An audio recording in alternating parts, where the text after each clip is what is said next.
ইতিমধ্যে সব দপ্তরের বিভাগীয় প্রধানের সঙ্গে বৈঠক করেন রাজ্যের মুখ্য সচিব ভগবতী প্রসাদ গোপালিকা। সেই বৈঠকে নির্দেশ দেওয়া হয় দপ্তর অনুযায়ী কোথায় কত শূন্যপদ আছে তার হিসেব দিতে। স্থায়ী ও অস্থায়ী দুরকম পদের জন্য দপ্তর ভিত্তিক তথ্য চাওয়া হয়। আজ সোমবার আরামবাগের প্রশাসনিক সভা থেকে মুখ্যমন্ত্রী মমতা বন্দ্যোপাধ্যায় বিপুল নিয়োগের ঘোষণা করলেন। তার সঙ্গে কেন্দ্রীয় সরকার ও বিরোধীদের একহাত নিলেন তিনি। লোকসভা নির্বাচনের আগে এটা বড় ঘোষণা বলেই মনে করা হচ্ছে। এদিকে আজ মুখ্যমন্ত্রীর সঙ্গে মঞ্চে উপস্থিত ছিলেন ঘাটালের সাংসদ দীপক অধিকারী ওরফে দেব, শ্রীরামপুরের সাংসদ কল্যাণ বন্দ্যোপাধ্যায় এবং আরামবাগের সাংসদ অপরূপা পোদ্দার সহ অনেকে। সেখানে দাঁড়িয়ে মুখ্যমন্ত্রী মমতা বন্দ্যোপাধ্যায় বলেন, রাজ্য সরকারি চাকরিতে প্রায় 5 লক্ষ শূন্যপদ রয়েছে। সরকার ওই শূন্যপদ পূরণ করতে চায়। এই 5 লক্ষের মধ্যে 1 লক্ষ শূন্যপদ শিক্ষকদের জন্য, আর পুলিশে নিয়োগ করা হবে 60,000। বিজেপি, সিপিএম এবং কংগ্রেসের জন্য নিয়োগ করা হচ্ছে না। একটু মায়া হয় না?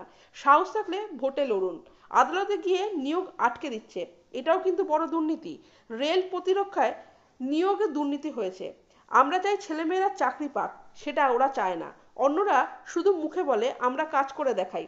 আদালতে যেতে কারো বাধা নেই, কিন্তু ওরা আদালতে যাচ্ছে আর মামলা করে চাকরি আটকে দিচ্ছে। তারপর বলছে কেমন আটকে দিলাম। অন্যদিকে গত সপ্তাহে সুপ্রিম কোর্টের নির্দেশের পর প্রায় 9,000 শিক্ষক নিয়োগের জট কেটেছে। মুখ্যমন্ত্রীর কথায় সব মিলিয়ে সরকারি চাকরিতে 5 লক্ষ নিয়োগ হবে। বাংলার জন্য সব বন্ধ। রাজ্য পুলিশের 12,000 কনস্টেবল নিয়োগের ব্যাপারে মন্ত্রিসভা নীতিগত সম্মতি দিয়েছে। সম্প্রতি রাজ্য মন্ত্রিসভার বৈঠকে স্থির হয়েছে যে পঞ্চায়েত স্তরে প্রায় 6,000 শূন্যপদ নিয়োগ করা হবে। আর রাজ্যের ফায়ার সার্ভিসেও প্রচুর নিয়োগ হবে। এই বিপুল পরিমাণ নিয়োগ হলে রাজ্যের বেকার ছেলেমেয়েরা চাকরি পাবেন। তাতে বিপাকে পড়বেন বিরোধীরা। কারণ চাকরি হলে ভোট বাক্সে তার প্রভাব পড়বে বলে মনে করা হচ্ছে।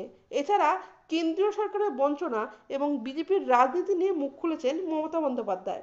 মুখ্যমন্ত্রী বলেন, 155টি টিম পাঠিয়েছি, তারা গিয়ে রিপোর্ট দিয়েছে সব ঠিক আছে, তারপরেও বকেয়া টাকা দেয়নি। বাংলার জন্য সব বন্ধ করে রেখেছে। 100 দিনের কাজের টাকা, রাস্তার টাকা, আবাসের টাকা, এমনকি স্বাস্থ্য মিশনের টাকাও আটকে রেখেছে। তবে আমরা মিড ডে মিলের রাঁধুনিদের জন্য 500 টাকা বাড়িয়েছি, তারা মাসে পাবেন 2,000 টাকা করে।